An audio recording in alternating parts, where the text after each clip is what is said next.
Malam hari ini izinkanlah kami untuk memberikan satu materi, yang materi pada malam hari ini adalah kunci kewusulan. Ya. Apa tadi? Kunci kewusulan. Berkenaan dengan kita memperingati hari lahirnya Rasulullah Sallallahu Alaihi Wasallam, apa yang menjadikan hikmah di balik ini semuanya, dan apa dan mengapa terhadap baginda Rasul itu yang kita peringati itu kelahiran, tetapi lainnya itu hal kematian. Di mana letak maksud daripada itu semuanya, Bapak Ibu hadirin, ini tidak terlepas dari surah Ali Imran ayat 31. Ini pun tidak terlepas dari surah Az-Zumar ayat 54. Mungkin bisa dicatat atau langsung dibuka di dalam Al-Quran terkait dua ayat tadi. Surat apa pertama tadi? Ali Imran ayat 31. Yang kedua Az-Zumar ayat 54. Apa kaitannya dengan materi pada malam hari ini? Materinya adalah kunci kewusulan. Ini kan thariqah Jam'iyah at-thariqah wal haqiqah an-naqsabandiyah. Saya boleh teringat tahun 76 ketika saya masih duduk di kelas 4 ibtidah. Awal saya di biat di thariqah ini. Siapa yang membaiat? Abah saya sendiri. Umur berapa Pak itu Pak? Ibtidah kelas 4. Kalau tanya, putra putri jenengan didik ning thariqah itu umur berapa? Halo?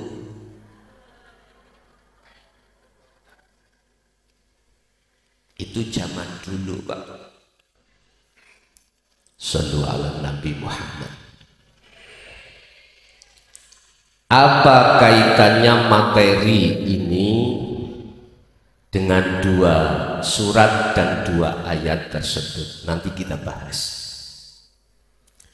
Sebab seseorang kalau sudah masuk di dalam thariqah, mesti kita akan dibimbing oleh masyayikh kita bagaimana kita berzikir, dan tujuannya adalah mencapai kewusulan datang Gusti Allah. Boleh saya tanya? Boleh. Jamaah yang hadir di sini yang berbagai macam thariqahnya, khususipun thariqah yang pada malam hari ini memperingati kelahiran baginda Rasul, apakah jenengan sudah sampai kewusulan pada Allah? Sampun Berarti ini nanti saya nguyai segoro. Hah? Yes, gak apa-apa. Gak apa-apa. Anggaplah yang sudah sampai di wilayah musyahadah, makom musyahadah, makom kewusulan pada Allah, apa yang nanti ku sampaikan sebagai faedah litaukid, pengukuhan. Tapi yang belum, anggaplah itu Anda dapat anugerah dari Allah, mendapatkan kunci ketika si Salik Solo bisa lekas usul dateng Gusti Allah. Surat Ali Imran 31 Allah katakan, Kul, katakan Muhammad.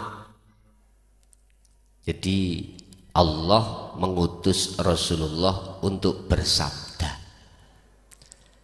Jadi sabda di dalam surat Ali Imran Rasulullah itu sabdai Gusti Allah.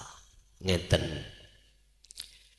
In kuntum tuhibbunallaha, wahai umatku, berarti nggih jenengan kalih kula ini.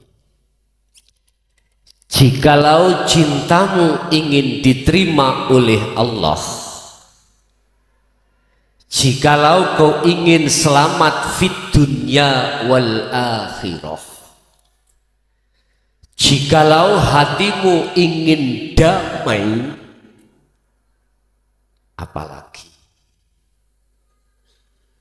pokoknya di situ itu yang bagus-bagus, maka fattabi'uni, ikuti aku. Ikut dawe Rasulullah yang diperintahkan Allah dawuh. Berarti ayat ini hakikate dawuhe Gusti Allah. Tinggal jenengan melihat dari sisi mana. Melihat dari sisi Rasulullahnya yang bersabda atau dari sisi Allahnya yang bersabda.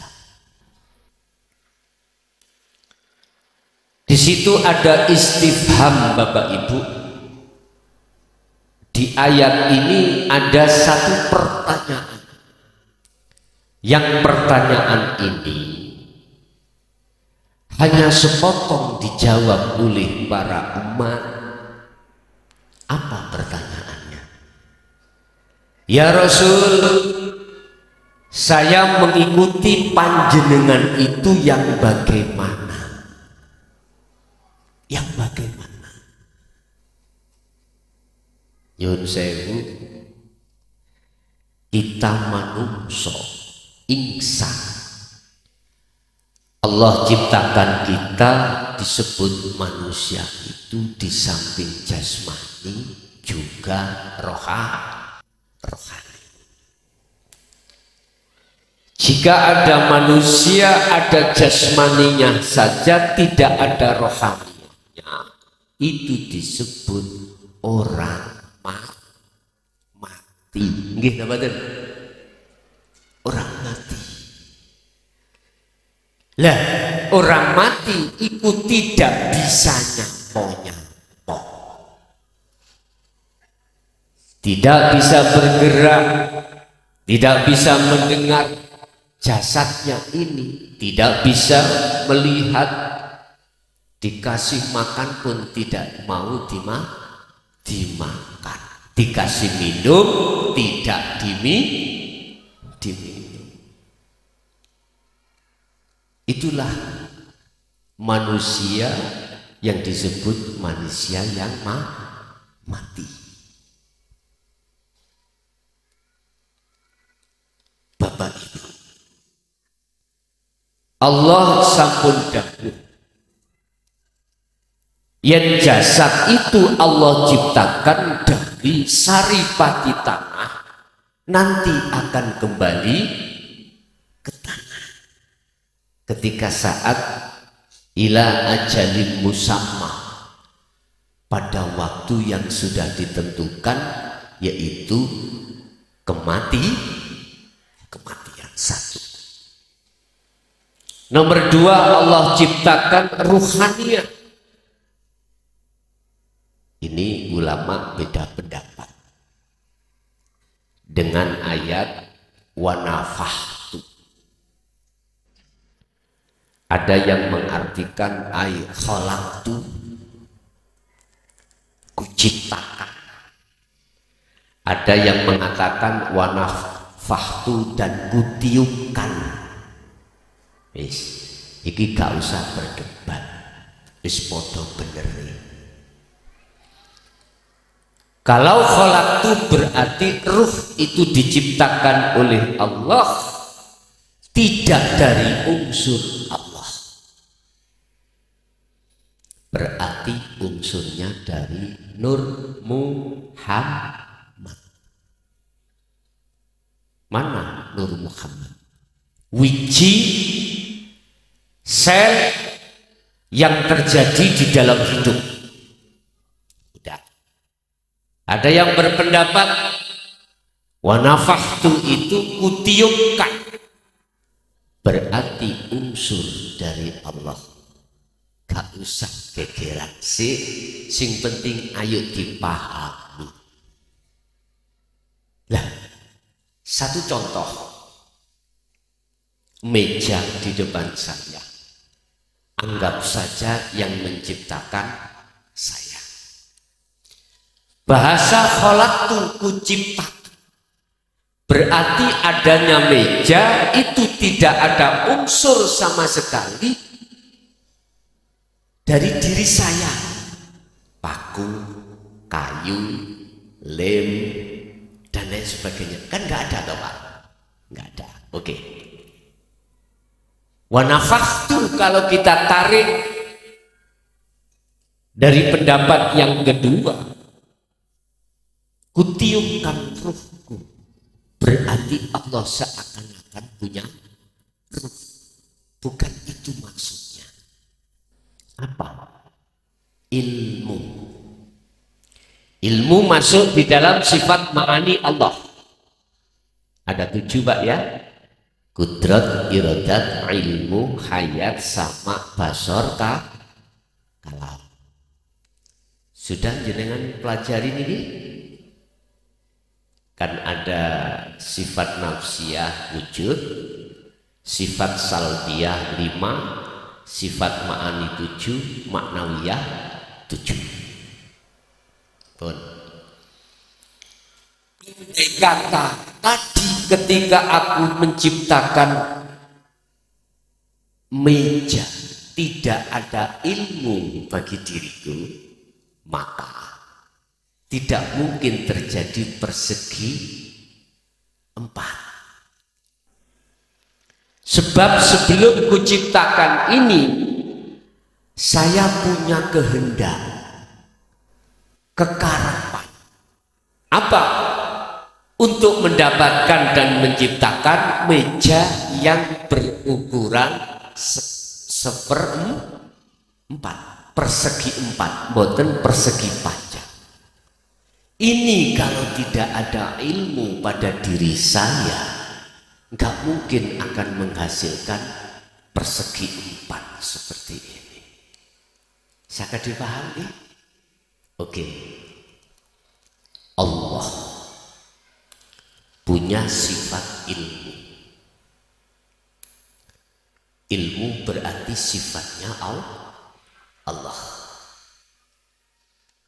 Selain Allah tidak punya hak untuk punya ilmu. Lawannya sifat ilmu bodoh. Lawannya alim bodoh, jahil. Lah gitu kan? Sifat jahil itulah, sifat bodoh itulah yang menjadi sifat wajib kita sebagai manusia.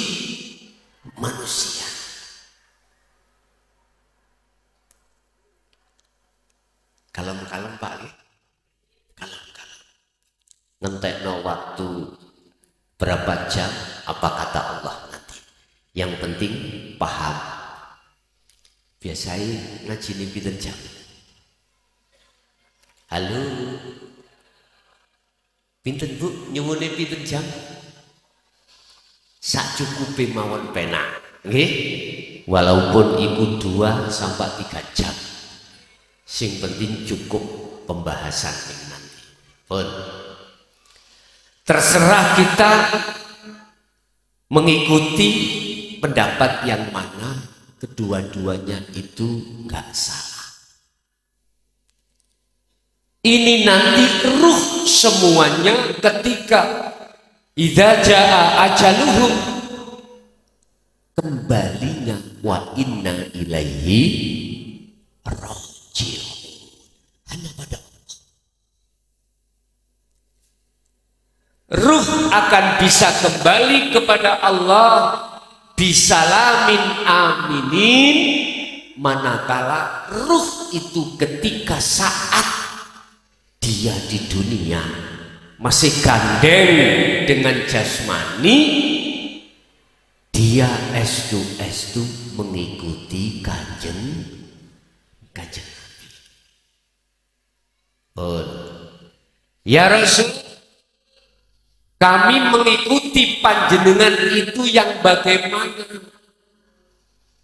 Sebab panjenengan dawuh in kuntum tuhibbunallaha, dijawab yuhibbukumullah. Jikalau saya ini betul-betul mengikuti panjenengan, maka yuhibbukumullah, Allah akan menerima cintamu dan dijadikan kau sebagai kekasih Allah. Bagaimana kau kekasih Allah menurut Al-Quran? Ala inna awliya Allah la khawfun alaihim walahum yahzanun. Ini tanda-tanda kriteria jenengan dijadikan kekasih Allah. Pertama, la khaufun. Dalam diri kita, hati atau ruh ini tidak pernah tidak memiliki rasa takut manakala jenengan ini ditaruh Allah menjadi hamba yang termiskin. Apa besok yang kita makan sekarang tidak ada, nggak ada takut. Apa masa depan anak kita besok jadi apa, orang yang bagaimana, jenengan tidak ada rasa takut. Mengapa demikian? Karena jenengan paham betul apa dawuhe Rasulullah di dalam Sahih Bukhari, hadis la haula wala quwata illa bil. Manusia semuanya makhluk, sifatnya adalah la haula, tidak punya daya upaya apapun untuk bicara, untuk melihat, untuk mendengar, untuk berjalan, apapun nggak bisa. Untuk menjadi orang alim, menjadi orang kaya, menjadi pejabat, tidak bisa. Wala quwwata, juga tidak berhak memiliki kekuatan apapun. Tolong, ini diresapi. Bila mana ada manusia, apa yang muncul pada diri kita terkait melihat, mendengar, berbicara apapun, semata-mata itu illa bil. Pun sadar nggih? Pun sadar kalau kita itu sesungguhnya adalah suwarun qaimatun. Apa suwarun qaimatun? patu sing ngadeg. Sallu ala Nabi Muhammad.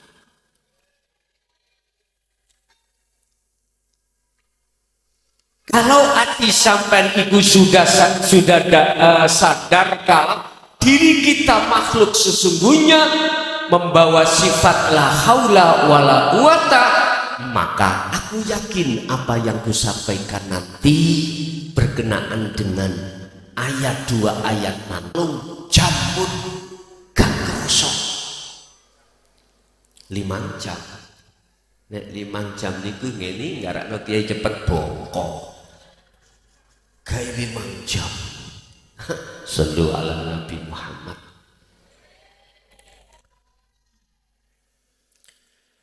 Berhubung Rasulullah secara syariah dohir sampun wafat, siapa yang meneruskan ini? Ajaran yang dimaksud di dalam surah Ali Imran 31 itu berhubung Kanjeng Nabi sampun wafat secara syariah dohir, lajeng lalu siapa yang meneruskan? Nyun sewu, sebelum disebut tabi'ina sholihin, di situ ada khalifah, termasuk terakhir beliau Sayyidina Ali karramallahu wajhah. Nggih mboten. Akhir itu seperti beliau ketika menyampaikan ajaran Rasulullah secara kafah, secara sempurna, mohon maaf, ada namanya kaum Khawarij itu yang tidak terima. Akhirnya beliau dibunuh.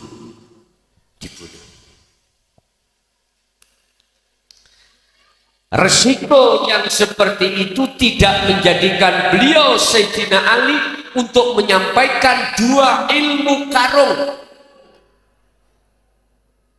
Apa? Pertama, ilmu yang untuk memberikan akhlak istimewa, akhlak yang ada kaitannya dengan hablum minan nas. Itulah yang kita kenal dengan hukum syariah. Ingat, beliau bersabda, innama bu'ithu liutammimma makarimal akhlak. Aku tidak diutus oleh Allah ke bumi ini kecuali hanyalah untuk menyempurnakan akhlak-akhlak manusia. Akhlak itu ada 2, akhlak istimaiyah, akhlak ilahiyah. Akhlak yang berkenaan dengan jasmani masuk di dalam hukum syariah. Yang kedua, akhlak ilahiyah yang ada kaitannya dengan rohani yang langsung hablum minallah, yang masuk di dalam ayat walladzi arsala rasulahu bil huda wa dinil haq liyudhhirahu 'ala dini kullih walau karihal musyrikun. Walaupun Rasulullah sudah tahu resiko ketika saat akhlak ilahiyah ini disampaikan akan dicaci dan dibenci oleh kebanyakan umat pada saat itu, tetap Allah mengutus beliau untuk menyampaikan dinul tauhid bil huda wa dinil haq, ay dinul tauhid. Itulah agama Islam, agama yang untuk mengesahkan datang Gusti Allah. Kayak apa sih esai? Ngeten. dikatakan mengesahkan Allah. Saya kasih contoh sederhana. Jenengan tadi kan sudah tahu kalau sifat aslinya kita makhluk, la haula wala quwata. Munculnya kuwata dan haula semata-mata illa bil, berarti apa yang muncul dalam diri kita tentang masalah apapun, apakah pergerakan, penglihatan, pendengaran, hati jenengan gak pernah ngakoni kalau kita yang bisa. Justru di dalam hati jenengan imanul haq, iman yang benar mengatakan semua yang muncul apa pada diriku semata-mata datangnya dari Allah. Contoh, jenengan saged tumindak dari rumah ke majelis taklim iki. Jenengan dari rumah bisa berjalan kuat sampai di sini. Hati jenengan tadi ketika saat itu terjadi nggak pernah ngaku kalau kita yang bisa, tapi di sisi lain ruhaniyah jenengan yakin datangnya bisa ke sini semata dari Allah. Itulah yang disebut ilmu tauhid untuk mengesahkan Allah. Tidak ada siapapun selain Allah yang bisa memberikan mudarat atau mendatangkan manfaat. La yanfa'u wa la yadur. Dalam hati sampai kalau seperti ini, maka itu tetanda jenengan iki sudah mengikuti ajaran Rasulullah Sallallahu Alaihi Wasallam. Inilah yang disampaikan beliau-beliau mulai zaman Nabiullah Adam alaihissalam sampai Nabi Muhammad ini. Pertanyaanku loh Pak Bu, waktu jenengan sholat bisa berdiri, rukuk, sujud, lungguh, atau lesan ini berbunyi apapun, sudahkah pada saat itu hatimu mengukuh dalam jagatnya hatimu akan melalaikan hatimu pada Allah tersebut? Akhirnya jangan heran kalau kita itu ingat urusan-urusan dunia. Bisa. Kalau seperti ini terus, kapan selesainya? Berpikirlah. Sampai tafakuri, sampai angen-angen. Sampai kapan saya ketika sholat hatiku itu teringat selain Allah? Padahal Allah jelas sudah memberikan satu cara bagaimana ketika jenengan sholat biar terus teringat terhadap Allah di dalam surah Al-Baqarah 238. Hafidhu ala sholawah wassolatil wusta wa qumu lillahi qanitin ay khashi'in. Itu. Jagalah sholat 5 waktu yang dilakukan oleh jasmani, dan juga jagalah sholat wusta, sholat yang dilakukan oleh ruhaniyah jenengan. Manakala jenengan mau juga menjaga sholatnya ruh, pasti waqumu lillahi qanitin ay khashi'in, pasti akan menemukan sholat yang khusyuk. Tinggal jenengan mau atau tidak.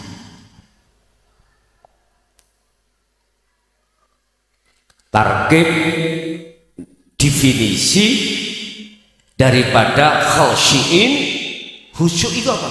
Bertemu Allah. Sebab hakikatnya tiang sholat itu Pak, hakikatnya sholat itu wajib bertemu Allah. Itu tujuan sholat, tidak ada yang lain kecuali bertemu Allah. As-sholatu mi'rajul mu'minin. Jadikanlah sholat wahai orang mukmin sebagai mi'raj bertemu Allah. Mohon maaf, sekali lagi saya mohon maaf. Kita semua itu sama belajarnya. Di sini nggak ada guru, nggak ada murid, sama belajarnya. Cuman lesan saya dijadikan Allah sebagai lintasan untuk kita pahami bersama, supaya ada revolusi dalam hal sholat kita yang selama ini masih bertemu selain Allah. Nyun sewu, ingat bagaimana kita mengikuti Rasulullah itu. Ternyata Rasulullah itu pada saat dulu juga mendidik kita tidak hanya hablum minan nas, tetapi juga langsung hablum minallah. Mana hablum minan nasnya, mana hablum minallah? Hablum minan nas berarti antara sesama. Ini sudah diatur di dalam hukum syariah. Yang hablum minallah langsung kita dididik oleh Rasulullah lewat dinul haq atau dinul tauhid. Itulah hukum hakikat menuju makrifat datang Gusti. Apa sih syariat itu? Apa sih thariqah? Apa sih hakikat? Apa sih makrifat? Kita harus tahu itu. Syariat adalah seluruh ilmu atau sistem untuk memahami segala aktivitas amal, aktivitas jasmani, Pak. Contoh, sholat itu ada ilmunya toh. Bagaimana ilmu yang benar ketika kita sholat? Ada syarat sahnya sholat, ada rukun sahnya sholat. Ini harus kita pahami ilmunya sebelum kita menjalankan sholat secara syariah. Paling tidak kalau sudah kita itu sudah tua dulu itu nggak pernah mondok, nggak pernah mengerti tentang ilmu sholat, paling tidaklah Fatihah hafal. Gus, umpama nggak bisa baca Quran, Fatihah pun nggak bisa. Bisanya Allah tok. Karena dulu saya itu nggak pernah ngerti ilmu agama. Karena dulu saya mulai kecil nggak diajarkan agama Islam, tapi diajarkan agama lain. Bolehkah saya sholat itu saya bunyi Allah itu saja? Boleh. Miturut jenengan yang bisanya hanya membaca Allah. Wis iku syariatnya. Thariqahnya mana? Jalannya mana? Nama sholat itulah thariqah. Sekarang thariqahnya dikembangkan. Ada thariqah mutabaroh, mulai A sampai Z, seperti halnya thariqah Nasabandiyah seperti ini. Monggo, terserah. Sholat itu thariqah itu jalan. Jadikanlah jalan itu untuk bertemu bertemu Allah. Makanya sholat sampai harus berhakikat. Tujuan. Lah tujuan atau hakikat itu ya ada ilmunya. Inilah yang dimaksud Rasulullah akhlak ilahiyah yang tertuang di dalam dinul tauhid. Ini apa tujuan sampai sholat? Hanya satu, menghadap dan bertemu Allah. Ini kalau tidak dididik rohaniah kita, wassolatil wusta, tidak bisa benar, Pak. Itu artinya ketika jasmani iki sholat, rohaniah kita belakrak. Tahu belakrak? Rohaniah kita itu nyasar-nyasar terhadap urusan dunia. Padahal coba ingat dalam surah Al-An'am ayat 79 bagaimana Rasulullah atau Nabiullah Ibrahim ketika disebut wusul bertemu Allah. Ini sering sampai baca, tapi entah aku nggak tahu jenengan paham apa enggak. Sering sampai baca ketika di dalam waktu sebelum ketika di dalam waktu sholat sebelum jenengan membaca Fatihah yang disebut doa iftitah. Surat Al-An'am 79. Ini wajah wajhiya lilladzi fatarus samawati wal ardh hanifan wa ma ana minal musyrikin. Letak panjenengan itu tidak dikatakan orang musyrik atau orang yang menyekutukan Allah atau yang mengadakan selain Allah ada di dalam hati jenengan, manakala ruhaniah jenengan itu sudah wajah Tuhan hiya. Sesungguhnya ku arahkan wajah ruhku terhadap wajah Allah. Bingung maneh wajah roh iku sing bagaimana? Wajah Allah apalagi? Ini jenengan akan dibahaskan di dalam dinul haq. Selain itu nggak dibahas, Pak. Kalau wajah jasmani ya iki, Pak. Ganteng kaya apa, abu kaya apa pada waktu tahun umur 20 sampai 40 ditenono. Umur 90, 80 jadinya bagaimana? Halo? Temuek keriput gitu. Berarti enggak ketat. Tetapi wajahnya ruh itu abadan khalidina fiha abadan, kekal. Nek ganteng kekal ganteng nih, nek welek kekal.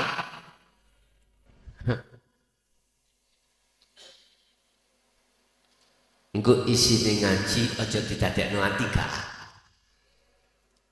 Estu kita semuanya itu mengevaluasi. Saya bukan sok suci, enggak. Sama saya datang jenengan. Jadi isine ngaji ini adalah mengevaluasi diri kita masing-masing. Sudahkah wajah kita sesuai dengan aslinya? Asal ngunjuk aku, asal deh. Oke, nyun sewu.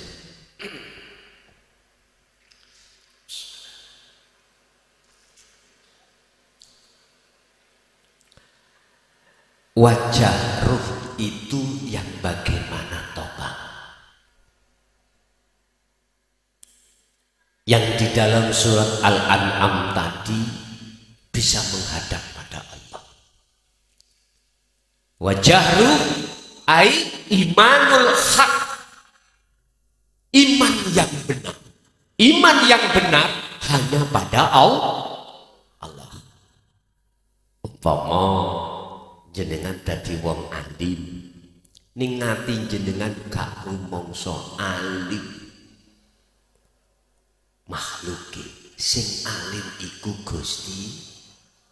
Di mana Allahnya wal awwal wal akhir wal dhahir wal batin, di dalam dan di luar diri jenengan. Al-Hadid ayat 3.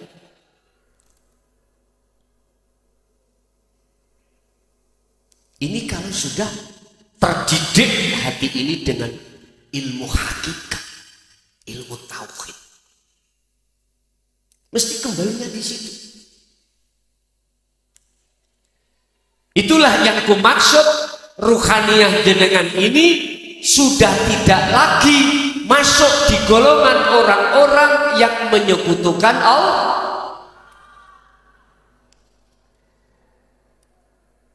Imanul haq, iman yang benar kata Rasul adalah iman yang sudah sampai pada ihsan. Niki wonten papane njane didep ning ngono to piye? Ben tambah penak ngoten lho. Kula tulis ben tambah penak. Sallu ala Nabi Muhammad.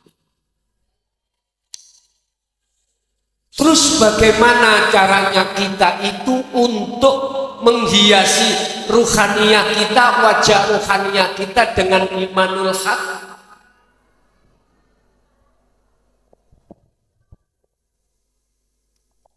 Permisi ya.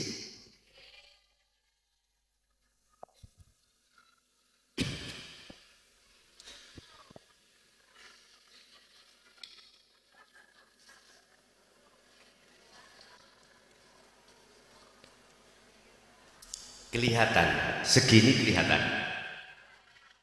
Oke.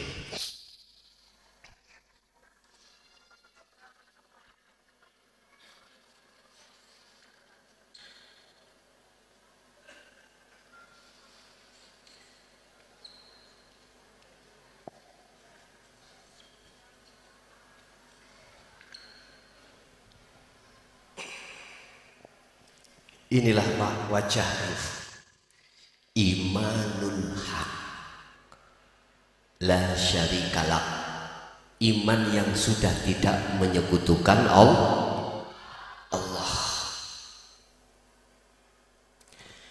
Iman yang tidak menyekutukan Allah, iman yang sudah sampai pada ihsan.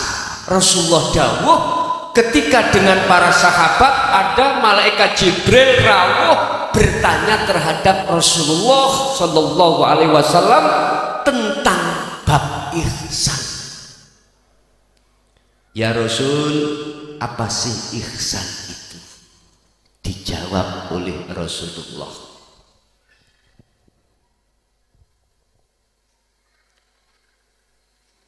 iki prosesi Islam, iman, ihsan.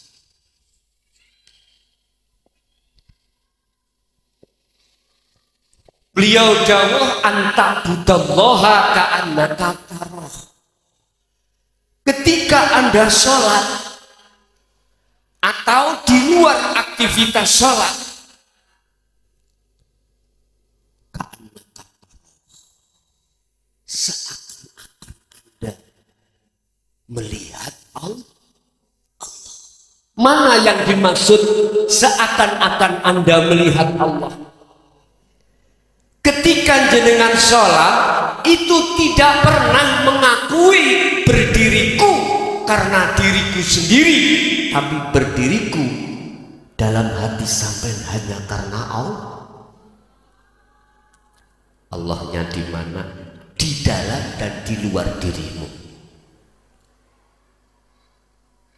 Huwallazi subhanalladzi asra bi 'abdihi lailan.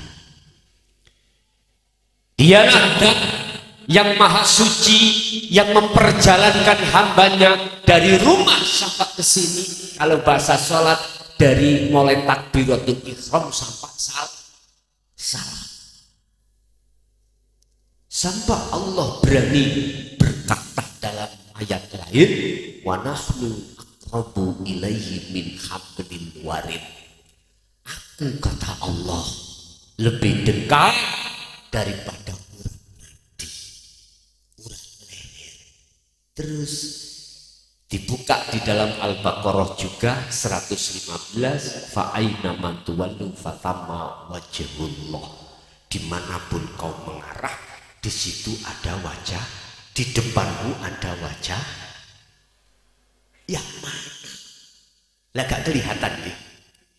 Jangan pakai ainul basariyah, Bapak Ibu, jangan pakai mata fisik. Pakailah mata ruh jenengan yang disebut ainul basirah. Ini ainul basirah akan bisa melihat manakala jenengan mungkin derek Kanjeng Nabi, mengikuti akhlak ilahiyah, jenengan ini sudah masuk di dalam pendidikan hakikat atau ajaran tauhid. Paham? Tadi saya katakan kalem-kalem, sing penting pak. Engko nek gak paham tak kei waktu takok.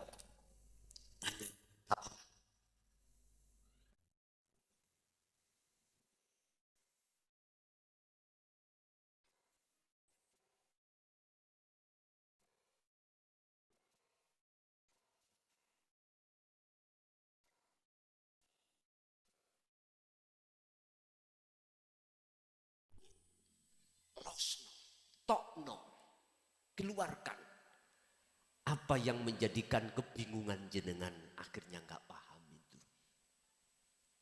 Mumpung bisa bertemu di sini. Pun Bapak Ibu, wa ma ana minal musyrikin, kata Nabi Ibrahim, aku sudah tidak digolongkan oleh orang-orang yang menyekutukan Allah.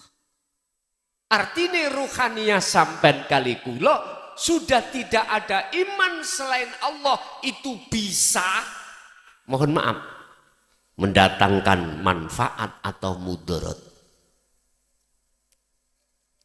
Innaka, sesungguhnya kau Muhammad, ikulah tahdi man ahbabta.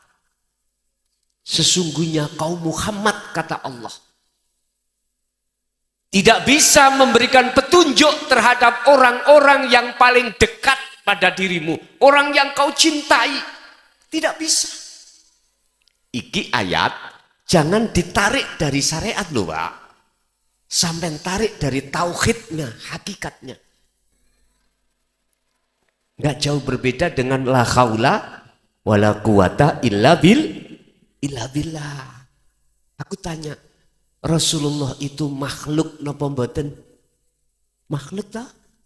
Oke. Innaka la tahdi man ahbabta.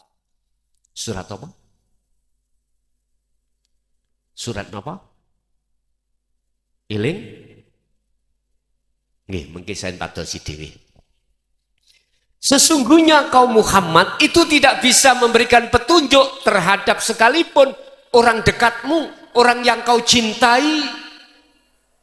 Apalagi kita yang jauh.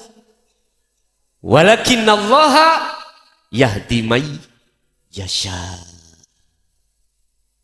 Akan tetapi orang dekatmu dapat petunjuk itu sebetulnya Allah yang kasih petunjuk. Memang secara syar'i kita bisa kenal Allah, kita bisa sampai wusul pada Allah secara syar'i iku Rasulullah Muhammad sallallahu alaihi wasallam, tetapi hakikatnya itu Allah Subhanahu. Memang secara syariat koyoke kula sing ngaji ndelok makhluk tapi tolong kalau nggak ada Allah dalam dan di luar diriku, saged tak mukhlason iki nyocot? Hah? Bisa enggak? Sudah jelas hujah kita la haula wala quwata illa billah. Mengapa kita masih ngaku-ngaku? Ini persoalannya. Akhirnya jatuhnya iman kita, subhanallah, pada syirik khafi. Inilah Bapak Ibu yang menjadikan persoalan mengapa kita bertorikoh selama ini berpuluh-puluh tahun tidak wusul-wusul gegara ini. Mungkin dibuka di dalam kitab Hikam tentang makalah lepaskanlah sifat basariah ini. Nyun sewu, wajib melepaskan sifat basariah. Bapak Ibu, ketika saat kondisi ruhaniah kita masih teringgapi penyakit syirik khafi, syirik yang lembut, Allah turunkan satu ayat. Inilah sebab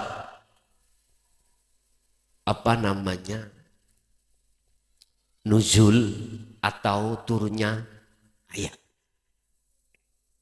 Apa? Di dalam surat Luqman ayat 13. Ya bunayya, wahai anak putuku, la tusyrik billah.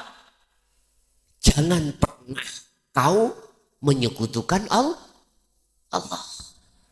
Jangan menduakan Allah. Apalagi menikah, mengempat, dan lain sebagainya. Ibu saja kalau diduakan mangkel bu nggih? Banget telek.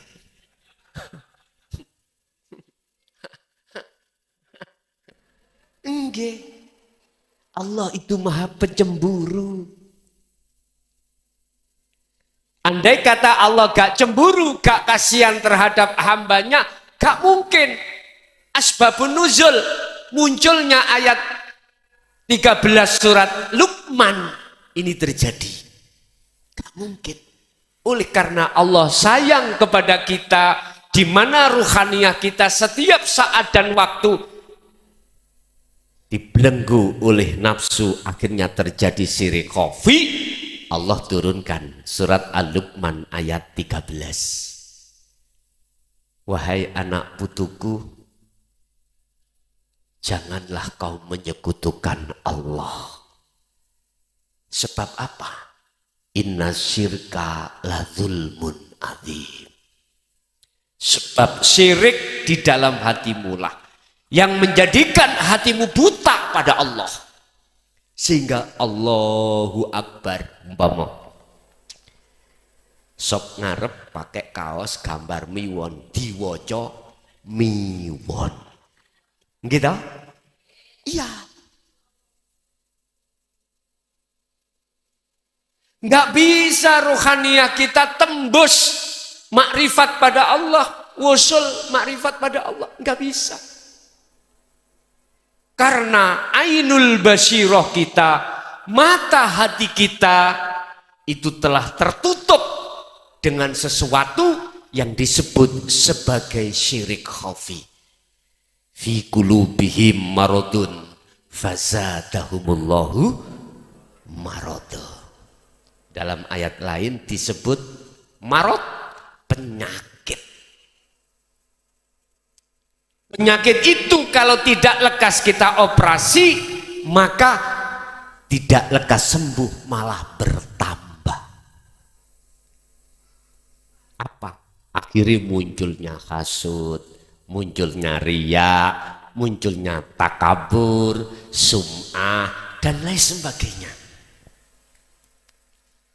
Makanya jenengan dimasukkan thariqah muktabaroh itu diperintahkan, dikenalkan suluk untuk zikir khafi terhadap Allah. Mungkin jenengan yang sudah masuk di dalam pembimbingan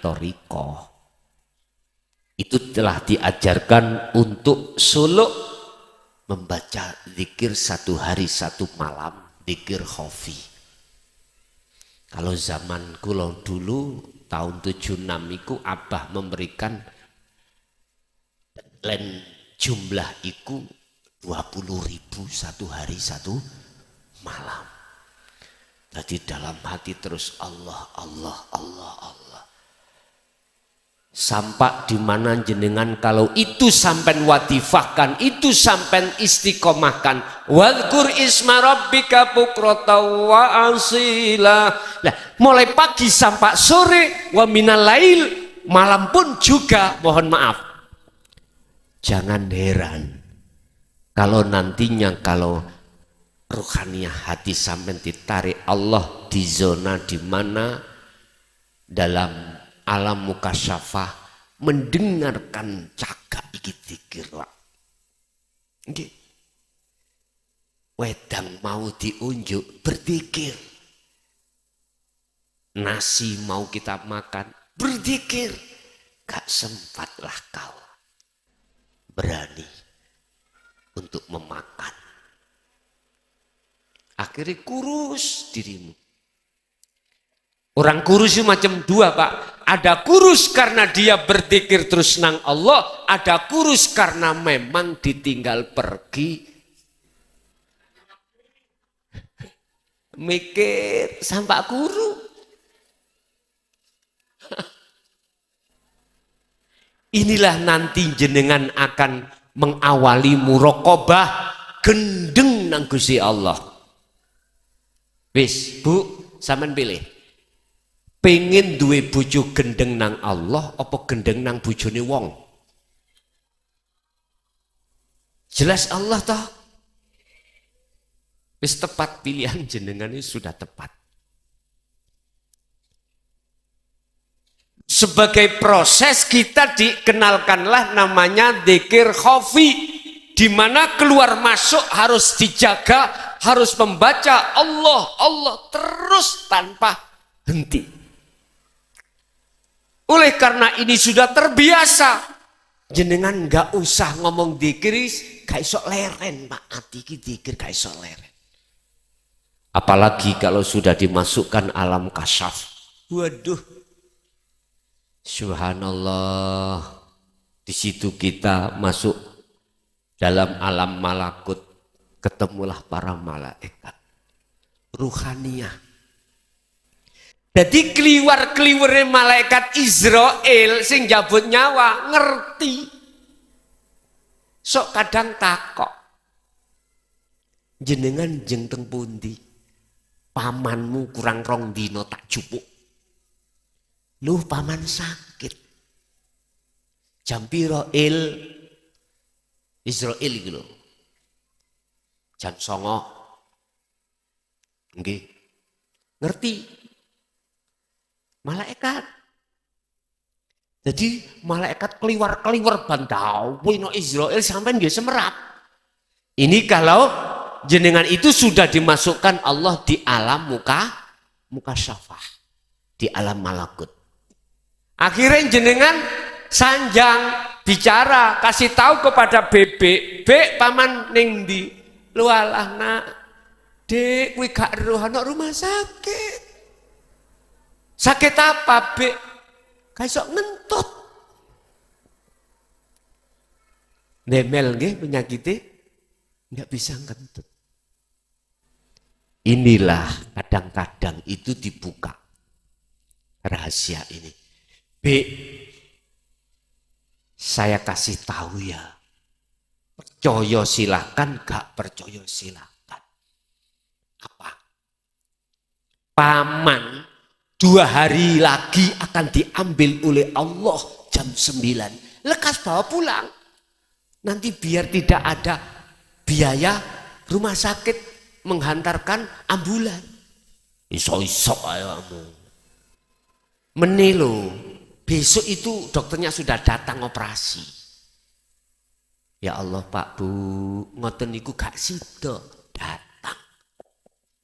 Enek, ada saja dalani Gusti Allah mau mengambil itu. Iya. Tetangga saya Pak, baris 4, perempuan masih punya 1 anak, masih wah, dia punya 1 anak gitu Pak. Lah sih sedep-sedep nggih. Sedo tangi gak iso turu mboten saged tangi. Tidur gak bisa bangun. Sore di situ suami dipamiti untuk tidur. Yes, biasanya Pak subuh bangun, kemudian sholat, masak. Sore dipamiti. Akhirnya subuh kok gak bangun. Dibangunkan kali suaminya. Dek, bangun sudah subuh. Gak jawab. Lah, itu dikasih tahu. Umpama suaminya dikasih tahu, paman, bebek meniku gak ono. Jare sapa wong tadi lho? Masih ketok bagus seger, gak sakit. Bu, gak sakit. Gak percaya. Apa yang terjadi? Memang betul dia gak sakit. Menurut dokter sehat. Tapi iku waktunya dia diambil Allah. Lewat dia tidur gak bangun. Apakah ini disebut tanda-tanda makrifat? Bukan. Ini masih ada sekitar di alam mukasyafah. Lagi masuk di alam jabarut. Ketemulah Anda Jeneprit. Ketemulah iblis Ajazil sing dulunya nggoda Nabi Adam. Dan atau tentara-tentarane ketemu kabeh. Ketemu alam barzah, ketemu neraka. Masya Allah Pak. Apalagi kalau masuk di dalam alam lahut. Jenengan ditemukan oleh nenek-nenek moyang jenengan. Yang dijadikan Allah sebagai kekasihnya. Bahkan para nabi dan rasul. Bertemu jenengan. Pertanyaannya, apakah ini sudah dikatakan makrifat? Belum. Belum. Ini masih berbicara seputar makhluk. Lah, tujuan jenengan suluk itu adalah bertemu Allah. Tapi terkadang Allah iku nguji jenengan dimasukkan di dalam alam mukasyafah untuk bertemu para makhluk-makhluk ini. Mohon maaf, itulah jalur kasyaf itu di situ, Pak. Di situ penuh dengan karomah, penuh dengan kesaktian. Buka di dalam kitab Mambaul Hikmah.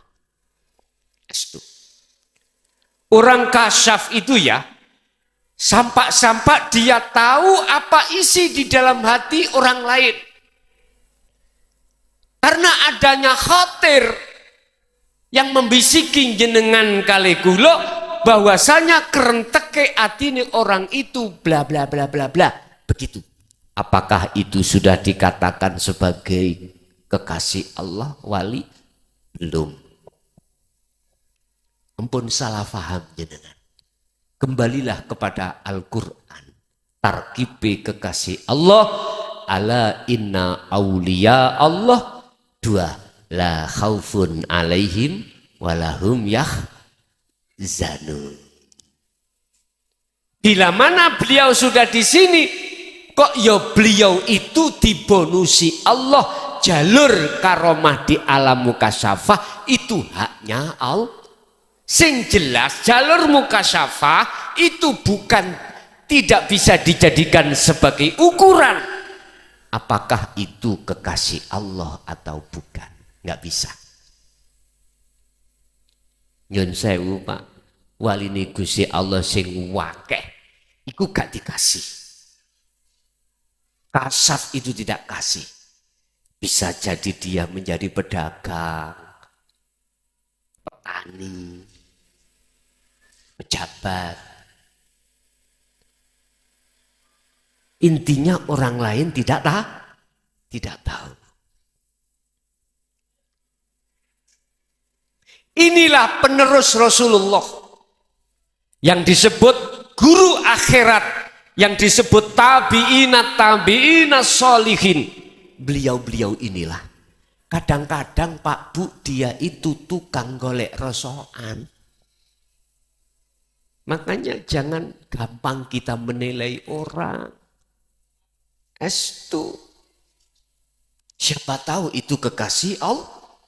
Kekasih Allah. Bapak Ibu, aku kata Nabi Ibrahim,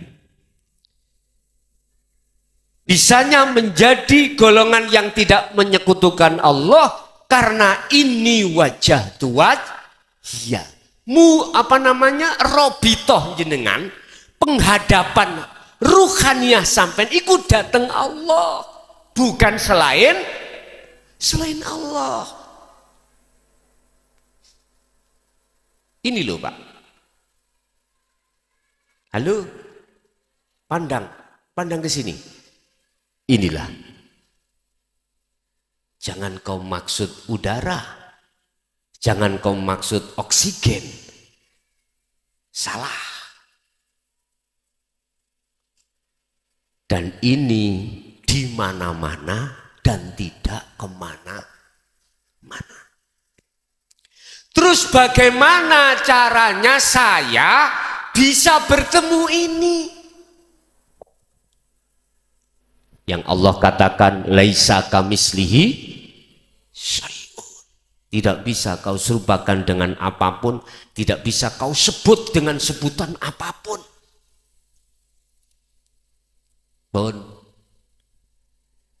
Buka di dalam surat Al-Kahfi ayat 110. Cara untuk jenengan bisa bertemu Allah di situ. Tapi uraian nanti akan melebar. Wa man kana yarju liqa'a rabbih falyamal amalan sholihan. Pertama,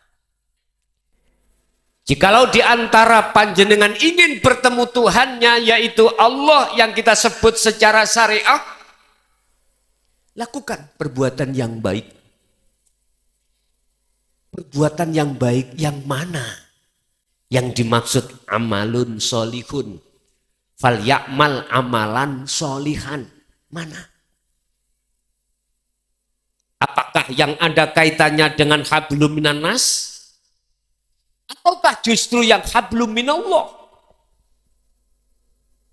Jujur, ayat ini saya buka.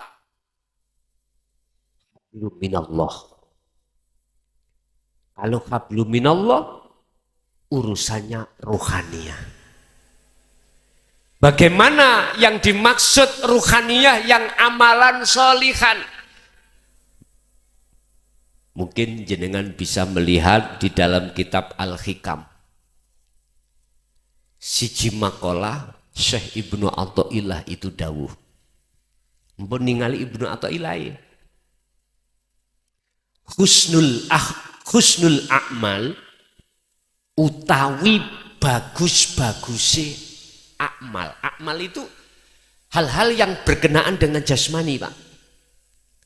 Apa yang jenengan lakukan, perbuatan apapun dikatakan baik di mata Allah, tergantung nata iju husnil akhwal. Tergantung buah yang muncul di dalam hati jenengan. Buai apa? Mingkol bin zahidin au rohibin. Dari hati yang condong pada Allah ataukah hati yang condong pada selain Allah? Inilah yang dimaksud amalan solihan itu. Apa Apa amalan solihan mingkol bin zahidin, hati yang condong pada Allah. Millata Ibrahim Hanifa, condong hati sampai niku seperti apa condongnya beliau Nabiullah Ibrahim terhadap Allah Subhanahu wa taala. Apa itu? Itu tadi. Inni wajjahtu ya iman jenengan jatuhnya itu pada Allah. Fakot, hanya itu. Iyyaka na'budu wa iyyaka nasta'in, hanya kepadamu lah. Kalau bahasa hanya berarti lainnya tidak ada. Contoh, jenengan kita ketika saat sholat atau ibadah yang lain, hatimu sudah lepas, sudah fana keakuanmu dalam hal yang berafal, dalam hal yang beribadah, lepas. Tapi dalam hatimu menetapkan semua itu adalah Allah. Inilah yang kumaksud nataiju husnil ahwal.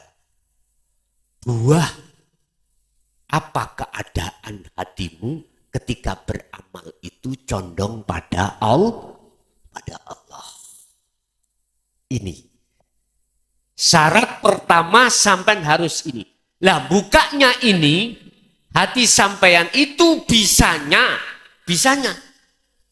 muncul iman yang seperti ini. Teruskan dzikir sampean dari khafi menuju hakiki, dari sir menuju sirul asror. Ini kuncinya untuk membuka pintu musyahadah ruhaniyah, sampean bisa masuk di makom musyahadah. Hanya ini kuncinya. Apa sih sirul asror? Dzikir yang sudah tidak kau ngucap, dzikir yang sudah tidak kau berlafat, bila suarin wa kalamin wa lafdin, sudah tidak. Di situ di dalam hikam dikatakan su'aul basyirah wa ainul basyirah wa hakul basyirah. Apa? Rasa. Apa itu rasa? Iman. Apakah itu iman? Wajahnya aslinya ruh. Artinya jangan kudu ngimani, kudu merasakan bahwasanya apa yang muncul sholat dalam dirimu itu bukan kau yang melakukan. Kau iki patung. Kau ini la haula walaku, bisanya terjadi itu karena illa bil. Jelas gak? Sakit dilanjut? Oke. Kalau itu terus sampai asah di dalam diri jenengan, maka masuklah pada poin yang kedua, ainul basiroh. Apa? Bertemu Allah. Si ruhaniyah ini dengan matanya ruh itu bisa melihat wujudnya Allah. Tidak. Bukan itu maksudnya. Loh, kalau tambah bingung Gus, bertemu kan melihat. Tadinya ruh itu bertemu Allah, kok gak melihat? Engkau disik, kalem-kalem, sing penting kelakon. Kok isik sampean? Kita disebut makhluk asale ada napa mboten? Mboten enten. Kita tidak punya hak wujud. Wujud itu sebagai sifat wajib Allah nafsiyah. Lawane wujud Adam.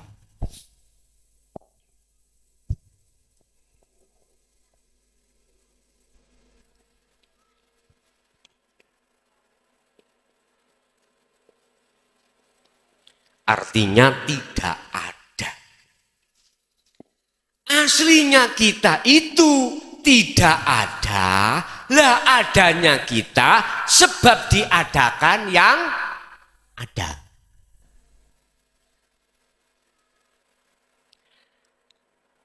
Kita merasa diri ada, diri kita ada. Selama itu kita tidak akan pernah ketemu yang ada. Pasti. Ingin dikatakan jenengan iki bisa bertemu yang ada, yaitu Allah Subhanahu wa ta'ala. Kembalilah ke asalmu. Apa tadi? Tidak ada. Itu maksudnya, nafikanlah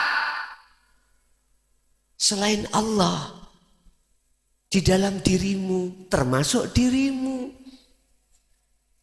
Kalau sudah Anda menafikan la ilaha di dalam hatimu selain Allah sudah tidak ada, termasuk dirimu, apa mungkin perkara yang tidak ada bisa mendelok, melihat, bertemu yang ada? Tanya, jawab. Saya ulangi, apakah mungkin perkara yang tidak ada bisa melihat yang ada? Tidak mungkin. Terus yang bisa melihat yang ada itu siapa?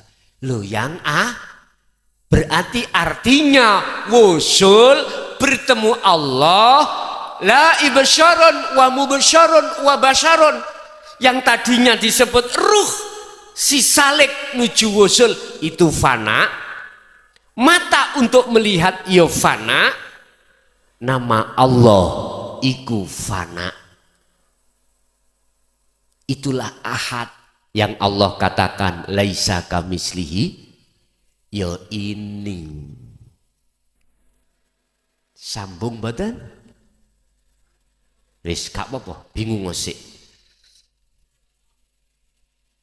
Berarti disebut wusul makrifat Allah itu yang melihat Allah sendiri.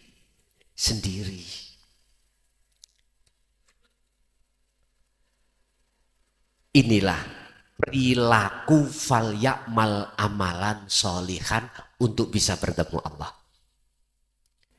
Berarti jenengan ini wajib menemukan, membawa kunci ketika solok nuju wusul.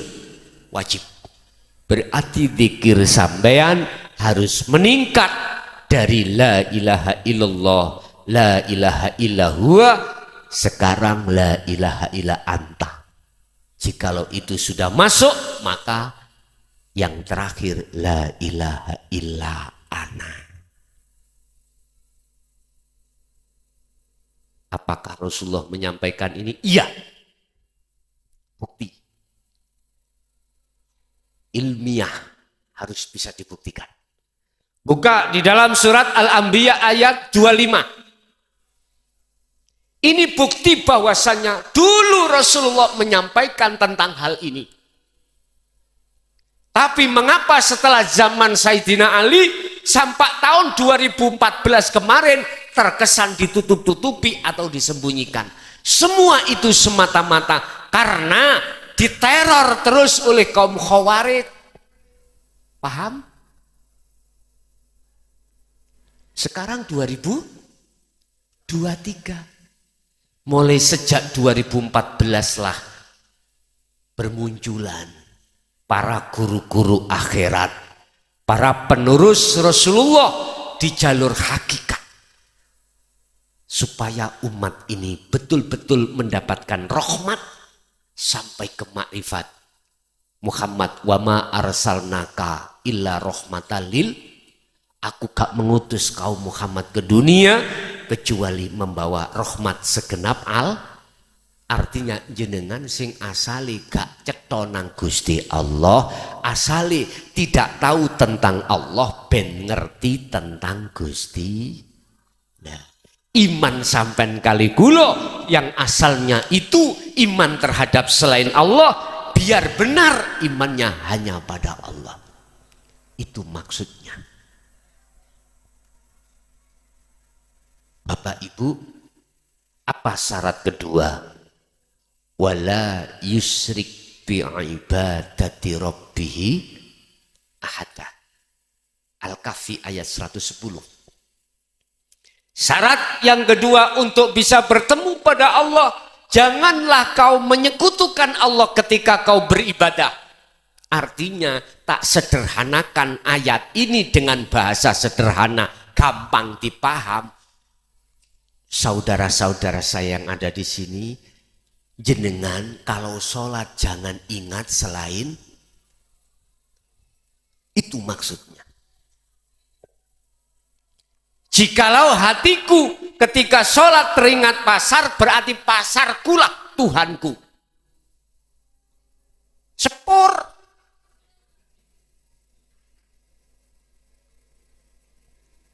Berhubung saya secara dohir,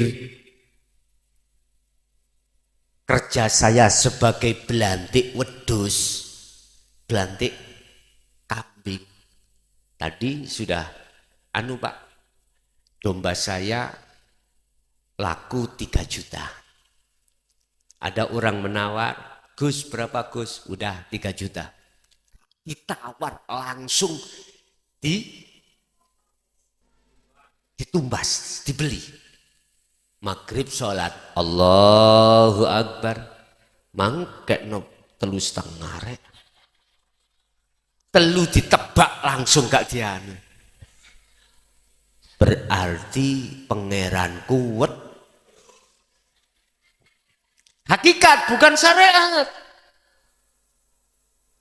Makanya mengapa Allah di dalam surat Al-Baqarah 238 mengatakan hafidhu ala sholawah was sholatil wusta. Diteruskan.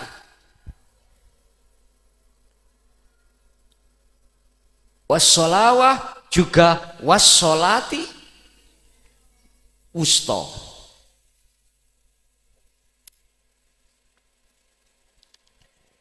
Jagalah sholat 5 waktu jasmaniyahmu juga wassolatil wusta, sholat ruhaniyahmu. Wusta makna murad adalah tengah. Ini kalau kita ambil dari tafsir muhakamah, ulama beda pendapat. Ada yang mengatakan tengah sholat wusta itu asar, ada yang mengatakan maghrib. Secara ditarik hakikat wusta tengah adalah ruh. Itulah as-sholatun daimun, sholat yang langgeng. Artinya kui ngadep hatimu nang Allah, jangan hanya di dalam sholat 5 waktu, waktu kerja pun harus menghadap Allah, waktu apapun harus menghadap Allah. Carane dilatih dzikir terus menerus. Paham? Kalau tidak lewat itu gak bisa, Pak. Hati kita lalai. Akhirnya kilpat, sikile papat, wedhus mang mlebu nang hatiku. Eman rek mangkeno 3,5. Umpama di nyang ngono sik bathi mbuh 300. Allah ya garib, itulah kita. Jikalau kau betul-betul ruhaniyahmu itu menjaga sholatmu, maka wakumu lillahi qonitin, kau akan bisa sholat khusyuk. Prakteknya yok nopo? Waktu jenengan mulai sebelum takbiratul ihram, sampai kan punya kehendak untuk melakukan sholat. Lalu ngambillah air wudhu dan lain sebagainya. Pun terapkan. Lah Allah hanya yang berafal di dalam dirimu, terapno. Tetep no iku kabeh afalnya Allah. Sampai takbiratul ihram, sampai salam sibuk, hatimu harus duduk di dzikir sirul asrar tadi, di su'aul basyirah. Artinya rasa iman harus memancar terus dalam hatimu. Di sela-sela lesanmu membaca syarat rukun sahnya sholat. Udah, tapi ojo kaget, jangan terkejut. Jikalau hatimu betul-betul memancarkan terus zikir sirul asrar, kebanyakan proses awal itu sering lali jumlah rokaat.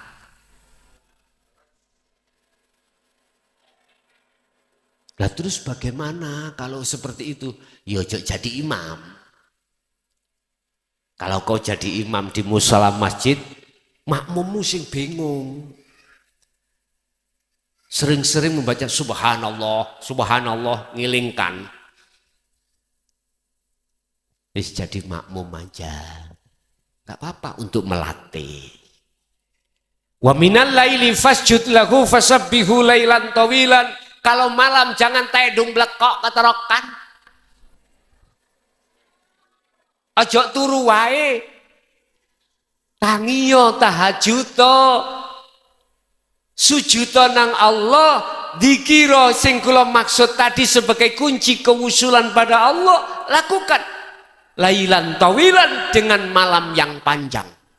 Itu Rasulullah.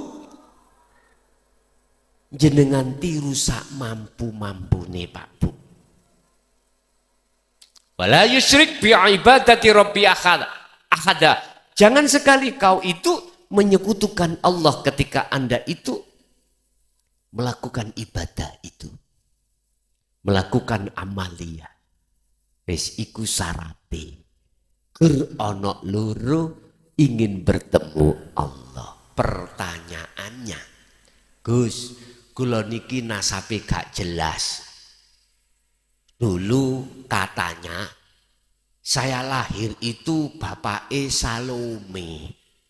Satu lubang rame-rame bisa saya mencapai wusul.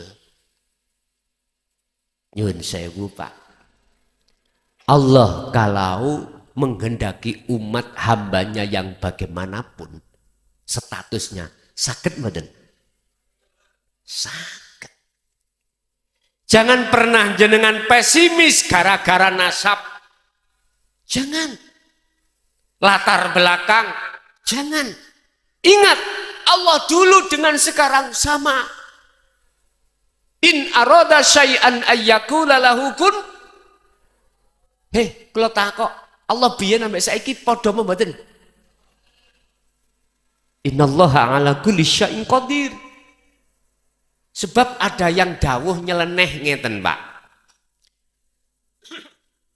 Mohon maaf, bukan kami menyalahkan, tidak. Cuman saya kurang sependapat. Kalau tidak zamannya Nabi dan Rasul, kalau tidak keturunan, mohon maaf, wali, gak iso dadi wali. Hujai ono dalile wonten. Pelem gadung, nanti ya dadine gadung, gak mungkin dadi jarot. Lah ngono to. Logika nggih. Nyun sewu. Jangan kemalan dimasukkan dalil akli. Allah iku bisa segala-galanya. Innallaha ala kulli syai'in. Mohon maaf. Saya tahun 90 masuk di dalam barisan Ansor, ketempatan saya, mohon maaf, jadi banser. Tahun 90. Pada waktu itu bajunya hijau Pak, belontang hijau. Mohon maaf, enggak terpikir kalau saya besok itu diperintahkan Allah untuk menyampaikan dinul haq. Walaupun backsis saya mulai tahun 76 sudah dibimbing dzikir khafi, cuman gak ditutuke, ndak dikasih tahu sirul asrarnya. Cari sendiri saya, cari sendiri. Abah saya selalu mengusir saya ketika habis ibtidak, langsung diusir, disuruh untuk ngawulo ke Mbah Yai. Baru ini saya paham. Oh ternyata wong tuaku dulu ngusir saya untuk tidak di rumah, biar dia itu ngawulo dari Mbah Yai ke Mbah Yai yang lain untuk mencecep taklim muta'alim. Iya Pak Bu, tahun 90 saya sempat ikut masuk di dalam wadah Ansor. Sampai pada waktu zaman niko ninja nih, ingin ya, melu menek pring tapi gak menek genteng, menek pring dingkik Njogo omahe kiai ana ndukur pring. Kok bebeke ana wong berbuat jahat nang daleme Mbah Yai kari ngebiosi tok. Lho ngono lho, singitan ndukur pring. Subhanallah. Siapapun yang Allah kehendaki walaupun tidak ada unsur nasab yang mungguh, mohon maaf. Ini diperdebatkan. Lah gue kira nasab bisa nih gitu. Viral gegeran nasab, ya Allah, jangan hentikan itu. Ada yang mengklaim ini bukan nasab Kanjeng Nabi ini. Wis gak usah, Pak. Kesampingkan perbedaan hal itu. Sekarang ayo kita sibukkan bagaimana kita itu lekas bertemu Allah. Sebab kalau jenengan kali kulo selama hidup di dunia belum bertemu Allah, kemudian dijemput oleh kematian, apa jawabannya? Surat Az-Zumar ayat 54 tadi. Wa anibu ila rabbikum wa aslimu lahu min qabli ayyatiyakumul adzab tsumma la tunsurun. Lekaslah kau kembali imanmu hanya pada Allah. Dengan begitu kau akan wa aslimu lahu, Islammu sempurna.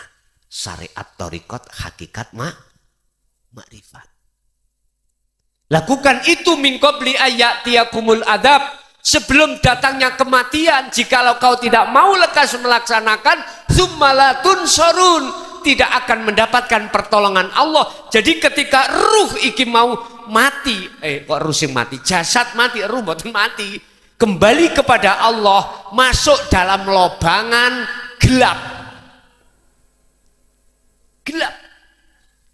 Nek jasad sih gak bisa diragukan. Dari tanah pasti kembali ke tanah bisa.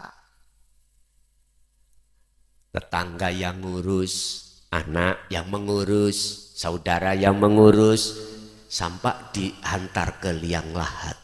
Roh iki lho ndang sampean pikir. Lekas pikirlah. Bahasa Maduranya lekas pikirlah bagaimana? Lasker pikir. Itu. Sebab apa? Kita tinggal sisa umur berapa kita tidak tahu, Pak. Kalau yang sudah kita lakukan sudah tahu, ada yang 40, ada yang 50, ada yang 60. Sisanya tinggal berapa? Itu kita nggak tahu. Wa anibu, lekas manfaatkan sisa hidupmu untuk kembali kepada Allah, bertemu Allah. Imanmu akan hanya pada Allah, tidak ada syirik apapun. Jikalau itu kau lakukan, maka mafhum mukhalafah ayat ini, arti kebalikan, la nafi tidak ada, summatun sorun. Lani nggak ada. Maka ketika kau kembali pada Allah, kematian, ruhmu akan ditolong Allah, dimasukkan dari terhadap lubang yang terang benar. Sebab apa? Sebab jenengan ketika saat di dunia mengikuti surat Al-Baqarah ayat 257. Pertama, Allahu waliyul ladina amanu yukhrijuhum minadh-dhulumati ilan.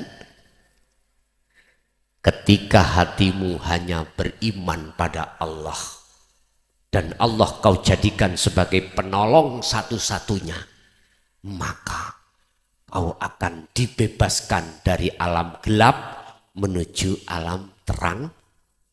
Coro sholat jenengan dibebaskan dari sholat yang ingat selain Allah menuju sholat yang hanya ingat pada Allah. Tapi yang pertama tadi, mengapa saya dimasukkan di alam yang gelap? Sebab sama surat Al-Baqarah 257 yang pasal 2. Walladzina kafaru auliya uhumut tauhud. Karena ketika saat di dunia iman kita masih ada selain Allah. Akhirnya yukhrijunahum minan nur ila dzulumat. Akhirnya kita masuk pada alam kegelapan. Itulah Pak Bu. Allah dawuh tidak main-main. Tinggal pertanyaannya kita percaya atau tidak. Kalau sudah percaya, saran saya, lekaslah sisa umur jenengan buat selalu solok nuju wusul Allah dengan membawa kunci adzikru bisiril asrar. Itulah zikir hakiki, di mana zikir Anda sudah tidak ngucap tapi hati sadar dan menyadari lewat merasakan, mengimani semua apa yang terjadi semata-mata karena Gus, dindoliku karena Allah. Iya. Di masjid iku karena Allah. Iya. Kalau iman sudah di wilayah itu, Pak. Kalau iman kita belum di wilayah, mohon maaf, zikir sirul asr lain lagi. Ada dalilnya, ada. Kalau bagus itu dari Allah, kalau jelek itu datangnya dari nafsumu sendiri. Berarti ada penguasa dua. Ono sing nguasai perkara apik yaiku Allah, ada yang menguasai perkara jelek yaitu ya wis tergantung jenengan. Iman sampean lungguh di mana? Jare sapa sing ngaji mukhlason? Aku roh dhewe. Saya makhluk bukan? Kalau kita masukkan dalam la haula wala quwata illa billah, mboten nyambung. Mboten nyambung. Kalau saya itu bisa memberikan tausiah, gak nyambung. Itu Pak. Makanya tergantung iman kita masih di mana. Terakhir sebagai pesan saya, dari berbagai ayat yang sudah saya sampaikan, maka jenengan jangan mati dulu. Sebelum imanmu betul-betul makrifat datang Allah pun. Sampeyan kecoki dhewe. Sampeyan ngen-ngen kone arepe turu. Pesen kula mek situk, dasar kula sebagai saudara jenengan yang melebihi saudara kandung. Ojo mati dulu sebelum ruhaniyahmu betul-betul bersih dari syirik khafi. Alias sebelum jenengan itu bertemu Allah. Ingat Pak, iki Allah berjanji. Di dalam surat Al-Ankabut ayat 5. Barang siapa di antara hambaku yang ingin bertemu aku Allah, ada keinginan bertemu, maka aku berjanji, fa inna ajalallah la'at. Allah berjanji dengan waktu yang sudah ditentukan oleh Allah untuk bertemu. Makanya kita manusia tidak ada sama sekali ruhaniyah hati kita untuk bertemu Allah, kecuali mereka yang sudah masuk di dalam pengajaran zikir. Wis titik. Kalau tidak ada di pengajaran zikir jenengan nggak ingin bertemu Allah. Salat jenengan sik krono pahala, sik krono suwarga. Padahal sudah dijelaskan niat itu terakhir ditutup lillahi, karena Allah. Kau berdiri kalau tidak karena Allah nggak bisa. Kau mengucap tidak karena Allah juga nggak bisa. Loh ini loh ilmu yang untuk masuk di sini loh jarang dijelaskan. Akhirnya jenengan kali kula sebagai umat koplak. Tahu koplak nggih? Delurung. Hati sholat kita syukur sholat. Makanya saya sadar kok apa yang ku sampaikan ini berisiko tinggi. Berisiko tinggi. Mungkin sejarah saya katakan Pak Bu, ajaran ini saya sampaikan mulai tahun 2000 Pak. Masuk 2005 saya haji, masuk 2006 saya dibenci, dihujat, bahkan saya mau diusir dari tanah kelahiran saya sendiri oleh tokoh-tokoh saya. Tapi saya tidak sakit hati. Saya belajar meniru Rasulullah. Ketika Rasulullah dihujat oleh kaum Taif, dihujat oleh kaum kafir Quraisy, Abu Lahab, Abu Jahal, bahkan direncanakan untuk dibunuh Rasulullah. Akhirnya muncullah asbabun nuzul. Rasulullah diperintahkan hijrah ke Madinah, sehingga mengapa beliau disyariatkan dikuburkan di Madinah. Beliau karena beliau mengatakan olehnya menolak itu dia belum mengerti. Olehnya menghujat itu karena belum mengerti. Beliau maklumi. Itu saya belajar dari arah itu. Akhirnya puncaknya tahun 2010 bulan Mei tanggal 21 dimasukkanlah saya penjara selama 3 tahun. Dengan dibungkus dengan kasus yang lain. Gak apa-apa, tak jalani. Tak anggap aja dulunya mondoknya kurang, gitu aja. Sekarang dimondokkan lagi. Malah enak Pak, wis gak mikir bojo, gak mikir anak, gak mikir makanan. Makanan datang sendiri. Cuman tidur dijaga, dikunci. Yang gak penak cuman satu, gak iso nutul. Hanya itu. Ikulah nafsu ya sebabkan. Ini tambah enak. Kemarin saya diundang LP Probolinggo. Ya ini apa namanya, reuni, saya anggap reuni. Sudah sabarlah kau di dalam LP. Bersukarialah, senanglah kau di dalam LP. Buatkan masa-masa Anda itu untuk uzlah, untuk khalwat pada Allah. Kesempatan bagus, karena kau bisa meninggalkan anak istrimu, sudah tidak diganggu pekerjaan, semua dijamin. Lah ngoten nggih, tinggal berzikir terus enak. Coba jenengan sing di rumah. Wangel Pak. Kayak lungguh titik. Abi, ayah, beras entek, habis uangnya, bingung maneh. Sebetulnya mau sampai cari tempat untuk yang lebih aman gampang. Pengen mlebu LP gampang. Ada orang lewat, tonyok dia. Kasus masuk LP gampang toh? Gampang. Wis. Jadi kesimpulan materi pada malam hari ini adalah kunci daripada wusul terletak pada ini wajah tuas, ya. Artinya robitoh Anda itu harus langsung pada Allah. Itulah hablum minallah. Otomatis dengan harus paham memegang dzikir sirul asrar. Oke, itu Bapak Ibu apa yang bisa kami sampaikan. Kita masuk, barangkali ada yang ingin bertanya. Kami persilahkan.